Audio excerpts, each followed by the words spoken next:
Okay, so that's the next conversation we're having.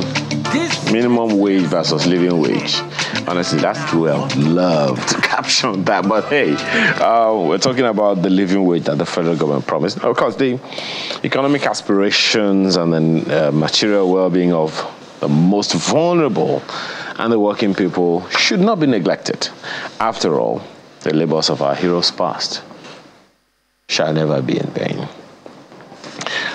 So it's not only good economics to do the right thing by the people when the president says he will implement a living wage, for Nigerians. So this week, the federal government proposed a counter-offer of 48,000 naira to the labor movement's 615,000 naira national minimum wage. Of course, in a dramatic turn of events, both the NLC and the TUC walked out of the tripartite committee meeting in an apparent breakdown of negotiations. We hear that both parties or all parties are returning to the negotiation table next week. I guess we'll wait for all of that to happen. What's this all about and where do we go from here? Let's have this conversation with two gentlemen joining us this morning. Roman Asegale is here with us in the studio. He's a business intelligence analyst. Thank you for joining us. Thank you. Thank you for having me. And we also have Dr. Monday Ashibogo, who is a policy analyst. Thank you for joining us this morning. Thank you. All right. Well, let me begin with you, Mr. Asegale. I mean, this has been a long time coming. Looking to the history of Nigeria, the first time I think that government workers had a jump, an unexpected jump in their pay was in the 70s with the Udoji Award. It was a literal sky-rise jump. But now, since that time, it would seem like we've just been crawling, so to speak. And now the labor is, they tend to be asking for the same jump. Crawling backwards? Sort of. Okay. What do you make of all that's going on? Okay. If you have to go back to the 70s, right, you need to look at the scenarios covering the whole events of the 70s. The oil boom of 1973 because of the Yom Kippur War. You remember the story of the Yom Kippur War, right? And crude oil jumped from $2 per barrel. I think about $2. It was $1.27 in 1970. And about 1973, it was about $2. Jumped to almost $12, right? So we were washed with petrodollars, right? And that was the period our sitting head of state said money was not our problem, but how to spend it. How to spend it. So there was money then, right? But you see, I always say this: the devil is in the detail. What are they actually pursuing? Is it minimum wage or living wage? Because you're hearing minimum wage, you're hearing living wage. And I think we need to define both to know where we stand. The term living wage refers to a theoretical income level that allows individuals or families to afford adequate shelter, food, and other necessities. The goal of a living wage is to allow employees to earn enough income for a satisfactory standard of living and prevent them from falling into poverty. That is living wage. Minimum wage, on the other hand, has been defined as the minimum amount of remuneration that an employer is required to pay wage earners for the work performed during a given period, which cannot be reduced by collective agreement or an individual contract. So, on one hand, the living wage is what I think Mr. A needs to earn so that he does not fall into poverty. On the other hand, minimum wage, as defined, means that what you and I agree that I'm going to pay out. It does not necessarily mean that I will pay you something that will not enable you fall into poverty. Okay. Okay. So it may be lower than the living wage. Good. So government might say we are proposing 48,000 naira living wage. That's what government believes that Mr. A should earn, so that he doesn't a fall. living wage or a minimum wage, going by that definition? Don't answer it yet. Dr. Shibogo, it's like Mr. Segale has fallen into my trap. Because I asked the question. What we're talking about really is the living wage that the FG promised. But the question that I'm asking is minimum wage versus living wage. And he has asked that we, first of all, divide between the two. Let's be clear which one is which. What do you think is going on? Which one should we really be talking about? Because minimum wage, according to Mr. Segale, is something that the employer determines. But the living wage is something that should be as maybe determined by the lifestyle of the worker. Where should we be looking in what direction do you think we should be looking? I think the government is trying to be smart by half. It's actually wrong for a government to speak to living wage. It's not their purview. It's not their responsibility to speak to living wage. A government's responsibility is to minimum wage. Minimum wage is backed by a law stating that this is the amount. You cannot pay below this amount to any worker in the country, be it private or public sector. And when that law is gazetted, it means that any employer of labor should not pay anyone below that given amount as stated by law. Living wage is the reality of payments made to an employer that puts that employer above board. What we mean above board, it means that that individual cannot afford to go into penury or poverty. That is living wage. What we should be concerned about by government's policy is to establish that private sector and the public sector has capacity to meet up a minimum standard of wages to workers. And that should be the threshold to say this is the least you can pay anyone that works for you in Nigeria. For example, the UK rates their minimum wage on hours. And they will tell you cannot pay someone less than 11 pounds. And now they've also increased by a policy saying that if you bring in somebody into the country, you pay more to that person.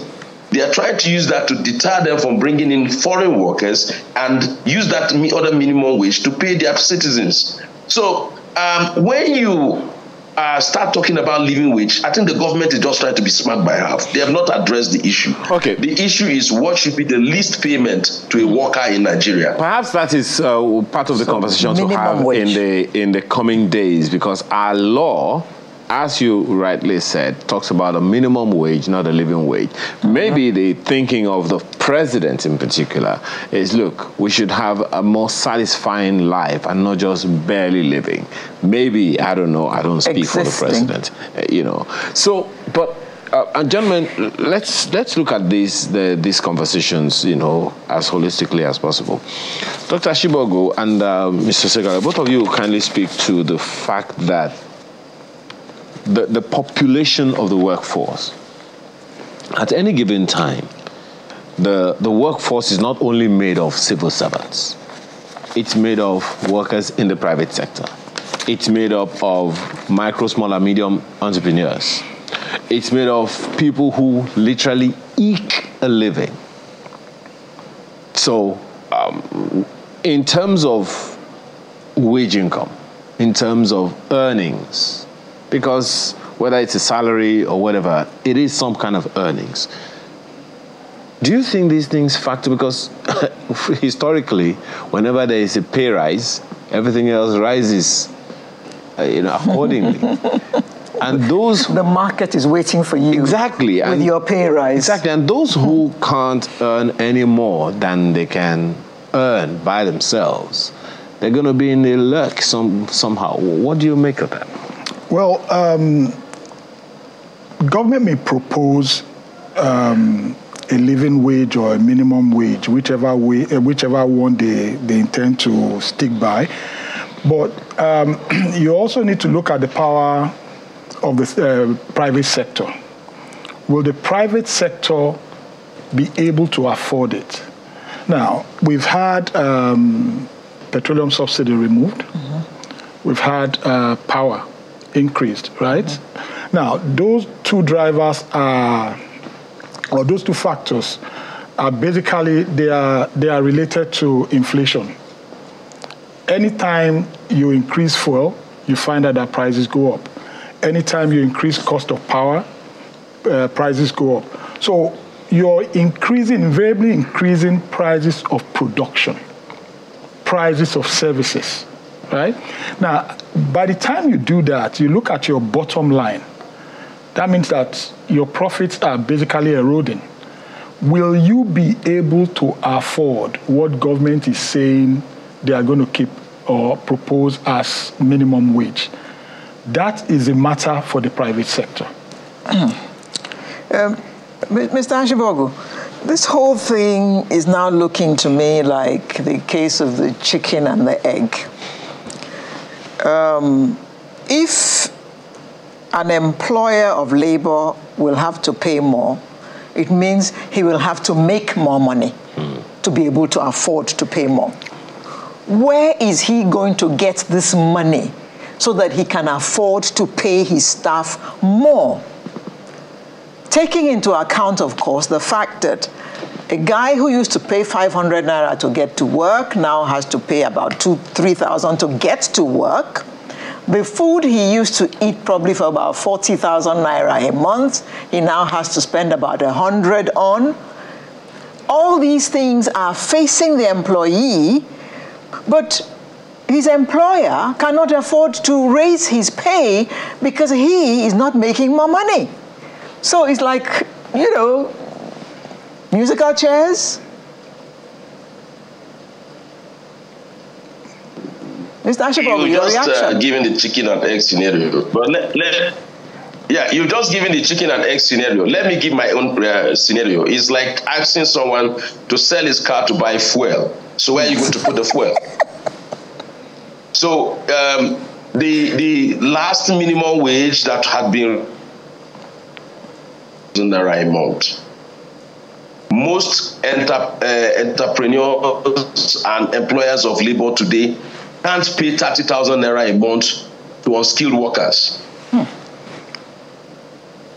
Cite an example of even a government agency, the NNPC retail. The retail stations ask how much are the fuel attendants being paid. They are paid far.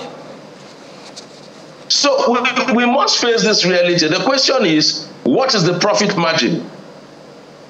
So if you're calling someone in the private sector that accounts for over 70% of your workforce, you must also look at their income patterns. The system is entirely dysfunctional right now because we are overburdened by different levies and taxes, coupled with the fact that there's so much uncertainty that has made people to increase the cost of their products and services because they are not set. It is that phobia for replacement cost today that you have skyrocketed prices in the stores and shops today. So you find a product that you buy for 1 naira yesterday being sold for 7 naira today. That person is living on a morbid fear that going back to the market to replace that particular product, he may not find it. If you have such scenarios and the system, which is regulated by government, cannot guarantee safety nets for businesses for replacement cost, then you should not be discussing benchmarks for minimum wage that the one you had in the past that is not realistic, had not even been applied by private sector. Then so I share in that thought that we should increase wages for workers. I share in that thought that income should also change. The question we should ask ourselves, which is very fundamental, is where will this money come from? And that leads me to this question. Just a second. On that, Dr. Ashibogo, that leads me to the question of productivity. Many times when we talk about increasing pay rise, increasing salaries and pay rise for workers and all of that, number one, we don't talk about increasing how, if at all, their responsibilities or productivity levels increase.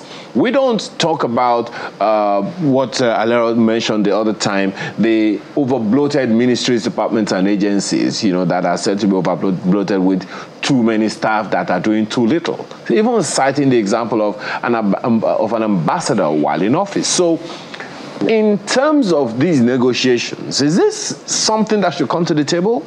That, okay, pay will increase, but productivity should also increase. Maybe then we can be talking about how, how these monies will come. What do you think? See, the challenge I have is we like to listen to what we love to hear, but we don't want the truth to be said in the way it is. You are asking for a review in income, stability of that income. So sadly, I listened to Dr. Okechukwu, and we should ask, what is the quality of employment? What is the quality of employment? You stated convoy of a governor. The convoy of a governor at least goes with nothing less than. So let's assume that 390 people in the National Assembly have same number. We've created jobs, but what is the quality of that job? Will that job lead to productivity? So the issue is, we have no problem having an over-bloated workforce, provided that workforce impacts on productivity. Okay, let me bring it. Yes, just a second, Dr. Ashibogo. Just a second. Let me come in. You want productivity to increase, right? What are the policies you put down for local production? I'll give you an example. I consult for a power company, right? They're into metering, the prepaid meters. The second phase of the prepaid meters that government wants to install, right? They are going to import. And it runs into billions. Do you understand? So for productivity to increase, there must be demand. Who is going to take if I manufacture these goods, if I manufacture these things now, who are the people that are going to buy them? You understand? So government, first of all, if we want productivity to increase, to reflect wages, we need to create the market for that productivity here. People need to buy locally made. Look, Nigeria is 200 million plus. There's a market. There's a market. We can't even exhaust our own market.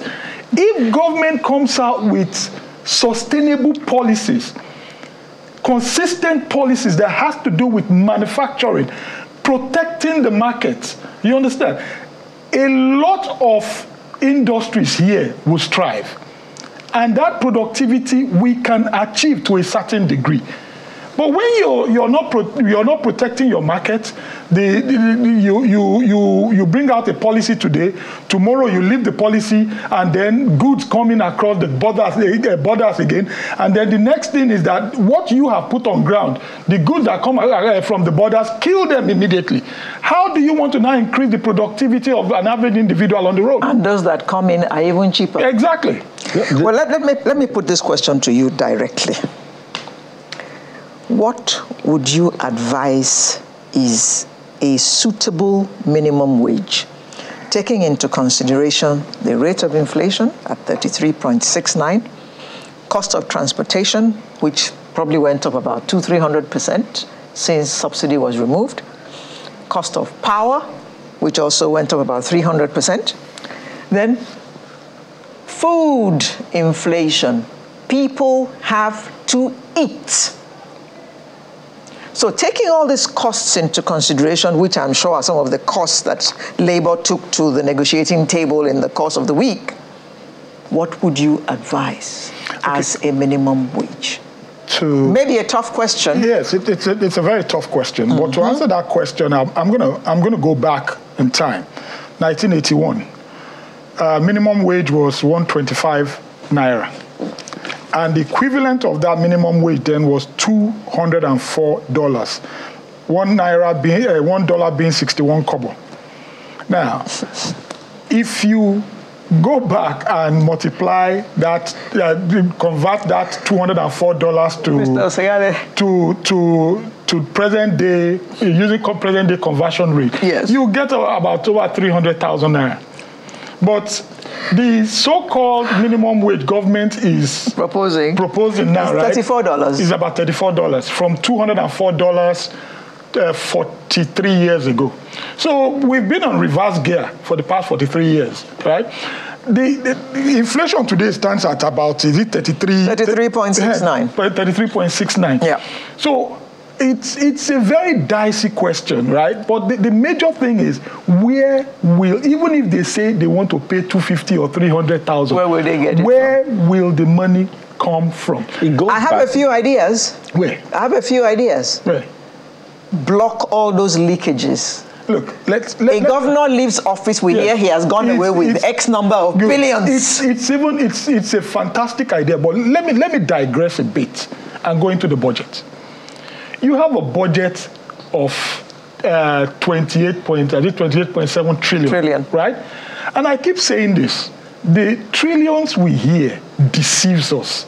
Your budget is only $36 billion for over 200 million people, right?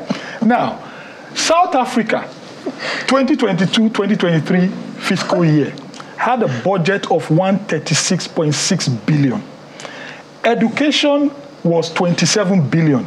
Health was 16.4 billion. Between education and health was about 44 billion. So we are struggling, right? We don't even have enough. Nigeria is a mineral resource rich country, but a fiscal poor country. That's the point I'm trying to make. We are a mineral resource. You still haven't given us a figure yet? Yeah, it's a difficult one. You may propose 250, 300,000.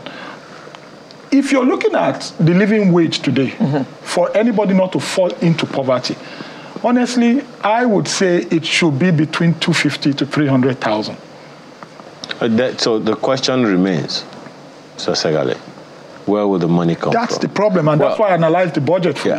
Well, and you know, many times, Dr. Ashibagu, when we talk about minimum wage, we're looking at the federal government and its capacity or a lack of it to pay. Someone was, I think as a former or serving government official, said something at some point. Said when the minimum wage was 18,000 naira, some states couldn't pay. When the minimum wage rose to 30,000 naira, some states still couldn't pay. And now we're looking at, if the federal government, for instance, should listen to Mr. Zegale this morning, 250 to 300,000 naira. Where will the money come from? And how many states can pay? And Dr. Ashibagu, before you respond to that, this is in a country where some lawmakers, we're told, take home as much as 200 million per month. So redistribution could help, I'm sure. You redistribute even the 200 million, let's say part of component of it is about lifestyle, and then they have a workforce as well. These guys are actually building a war chest for elections. So that money is going to actually trickle down into the pockets of some Nigerians as well. But the truth be said, you see, where will the money come from? How many factories are operational in Nigeria? How many industries are bent on killing them? We have a vindictive civil service. I'll give you an example. At the moment, I'm in Abuja, and I went just last month. That woman found it difficult to operate in Gwari. Every day, she had one government official coming in to ask her. Dr. Ashibagu, you're breaking. No, I mean, see, Roman has just even giving you a classical example of what I've spoken about in the power sector. Okay. Well, set up a factory. Yeah. He puts in all the equipment to build a midstream plant. Then oh dear. Hours and start importing the same product at a lesser cost. And then you expect over 3,000 people in that factory to be paid. And the workers will look at the owner of that factory as a demon who has refused to pay them their salaries. Absolutely. Well, there's some. If you're looking for money, you're looking for that money is not coming from anywhere. If you redistribute, it would only impact on our civil service that accounts for over 70% of our revenues being redeployed in recurrent expenditure for. And is the civil service a productive factory? Well, I asked the question earlier, Dr. Ashibogu. What is the percentage of the, civil servants all over the country in the entire workforce? But, that's a conversation for another time. Some responses coming in. We have this one from Tola, who says, any employer that runs any business based on minimum wage shouldn't be in business. We honestly ask ourselves if what we are doing is business, or are we just creating slave labor or camps we call business? Festus Akimboyewa says about the same topic, NLC and TUC demand for 15,000 naira monthly minimum wage. That's based on a family of 6. 615. NLC and TUC demand for 15,000 naira monthly minimum wage. That's based on a family of 6 is unrealistic and shows the labor unions are not serious. But FG's proposal of 48,000 naira minimum wage in a country where a bag of rice is about 80,000 naira is the height of wickedness. Minimum wage must be realistic and affordable so that employers will not resort to laying off workers. I think this point has already been made. And let's just be clear. How many people really buy a bag of rice anyway? Tola is back and says wages and productivity are directly linked. Low wage will always bring low productivity because more time is used to find additional incomes. Waste is what is generated, and that is what we see in government establishments. Chris has this issue via email. Living wage is the amount expected for a family to survive in a year. He says survive. In the UK, it is £27,000. That's why a tax threshold, that is, you do not pay tax if you earn less than £12,000 in the UK, produces, but each of these are for a year. Now, the question remains, where will this money come from? Let me ask you, Mr. Segale and Dr. Ashibog, but first to you, Mr. Segale. Who are the people that should be talking together about this issue? We know that the federal government is already speaking with TUC and the NLC, the labor movement, the organized labor. I'm not sure whether the private sector is themselves involved because even the OPS is offering 54,000 naira, a little more than the federal government. Who are the people? Are we talking to all the stakeholders? Because once labor, the salaries increase, prices increase. Shouldn't we be also be talking to these service providers? I think it should be an inclusive discussion, just like you've said, the service providers. But I think government also needs to hold town hall meetings. People are, to be very honest with you, people are suffering. They need to hear from the man on the streets. They need to, because a lot of government officials, politicians, they sit in their comfort zone, right? They are chauffeur-driven. They have their bulletproof cars. They have their security. So they really don't know. They are detached. Exactly. They are detached from the realities of the society. And I think that it's not just the private sector, service providers, government, and politicians. No, there need to be town hall meetings. And those town hall meetings they'll reflect the realities of the present day situation. So that's what I believe should happen. Dr. Ashibogu, your same question. I'm with you. Are we talking to the right set of people, or we are just ticking the box? We're talking to the right set of people, but they have no solutions to the problem. That's the truth. You're talking to NECA, you are talking to the employers of labor, you're talking to the organized private sector, you're talking to the federal government. The federal government is saddled with the responsibility of creating a law that will have a benchmark. And as you rightly said, 18,000, many of the states couldn't even afford it, not to talk of the industries in those states. Now, at 30,000, people are still struggling with that. So the question is, what the conversation should be is, what are the incentives you need to put in place to have productivity, at its peak, and then you can then speak to minimum wage. At the moment, we are killing more industries in this country. We are killing more industries. We are introducing all manner of policies and levies that will muzzle the industries out. And even the services sectors is also muzzled. So the truth, the appropriate incentive for productivity to take place, we shouldn't be speaking about minimum wage. We will just be walking around in circles. If you quote me, if you put it at 600 and in fact put it at 1 million naira a month, no problem. Who is going to pay? Yeah. Okay. Nobody will pay. Even the amount labor is asking for, I will not pay. I don't have it. Yeah. Can I sorry. Mr. Sehale. Nobody. Okay. Just like what he's saying, right? If a country becomes, if a company becomes more productive and they make more money, even if they don't increase salaries, you find out that they pay out bonuses, right? Benefits. Bonuses most times.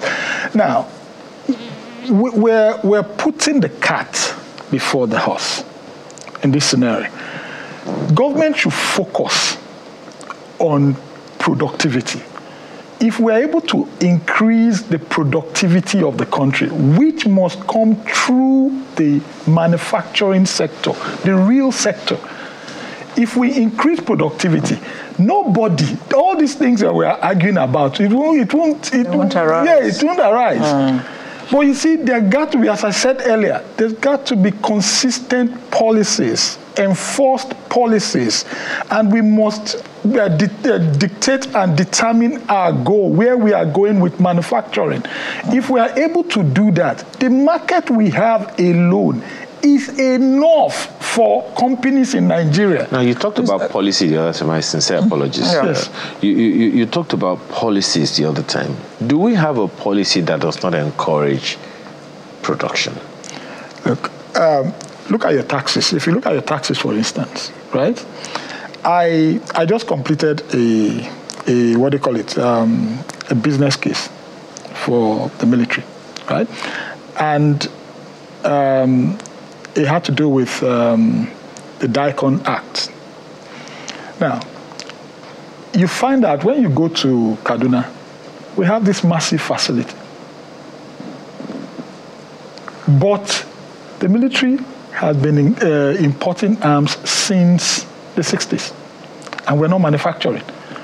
It only took the president, which I commend him, although it started during Buhari's time, right, to pass that the DICON bill, which is now going to enforce the local manufacturing of arms and ammunition in this country. On an average, when I did the maths or the analysis, right, we've been importing over $100 million worth of arms and ammunition every year since the 60s. Now, just imagine. Meanwhile, when you go to Kaduna, you go to DICON, all the facility is there, the assets are there. Doing nothing. It has become liability rather than an asset. You understand? Because money keeps being voted for it every year to be maintained. Now, I believe that policies should be passed in all sectors, like what the president did with DICON. That we must not import meters. We must use the locally made meters. But we had this policy, Mr. Sehale. The government of Gowon at the time made a policy and said, only use, government should only use Nigerian-made or Nigerian-assembled vehicles. Cars. Peugeot at the time, in fact, he went as far as Kaduna to commission the Peugeot plant then. Was that policy ever changed? No, it wasn't changed, but I'll tell you where it failed, right? Remember we talked about the Yom Kippur War, right? Good. From that 1970 to 1979, 73 rather, we had the Yom Kippur War in 73 that shot up the price of crude oil to $12 from $1.27 in 1970. By 1979, another event happened again, which was the return of the Ayatollah, right? And the Iran hostage crisis. Now, oil by 1980 with the Iran-Iraq war had reached $34.35. So we had this massive reserve. We had a very strong currency that propelled importation over local manufacturing. Now, one of the disadvantages of a very strong currency is that import becomes cheaper. Yes. So because of that, right, those policies started failing. Now, policies are things that you look at scenarios over time, or from time to time, you retweak them, right, just to make sure that you're in touch with the realities of the time. Now, what I believe government should have done then, right, was to make sure that they put tariffs on imported goods to make sure that the local industry still remain relevant. Yeah, but because we had a very strong currency, we had very large, huge reserve, it became very, very easier to import than to manufacture. It became cheaper. Yeah, cheaper. And then all our local industries started dying one by one. Okay. Well, Dr. Shibogu, we're wrapping up now. Everyone will have this unspoken conclusion that it is impossible for the federal government or any state to pay 650,000 naira minimum wage to a cleaner. And of course, it is also a consensus that it is absolutely ridiculous in this economy right now to give anyone a minimum wage of 48,000 naira. Everyone is talking about food. How about school fees? I mean, let's not even go there. So what would you propose should be the consideration of labor and, you know, just the entire labor force, not just the organized labor movement, the entire labor force, private and public sector?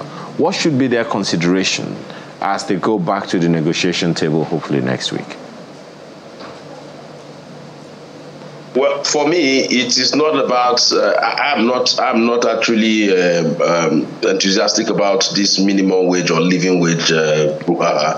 I'm particularly concerned about the incentives government should put in place to encourage productivity. Then we can come back to the table to discuss minimum wage. The old minimum wage as it is not even realistic. You're asking for a new one is out of the question. We should ask for incentives and policies that should be reversed, and some that should actually be, totally expunged from our laws to encourage these industries thrive. Once the industries start to thrive, people begin to get incentives, bonuses, and afterwards, labor would have that moral courage to speak to government on what should be the minimum. At the moment, whatever you recommend, nobody will be able to pay. States, governments, local governments, private sector, or the federal government, I know this will be a huge joke. Okay. So I can just say boldly, let us go back to the basics. Okay. Get the industries working first before you talk about minimum wage. Okay.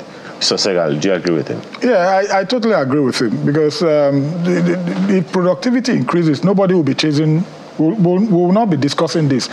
Companies, they themselves will make sure that they pay their workers better. If I make more profit, it's either I pay them out in bonuses or increase salaries. They don't also forget that labor will contend with you and say the federal government didn't consult us before increasing fuel price, didn't consult us before increasing electricity tariff and all of that.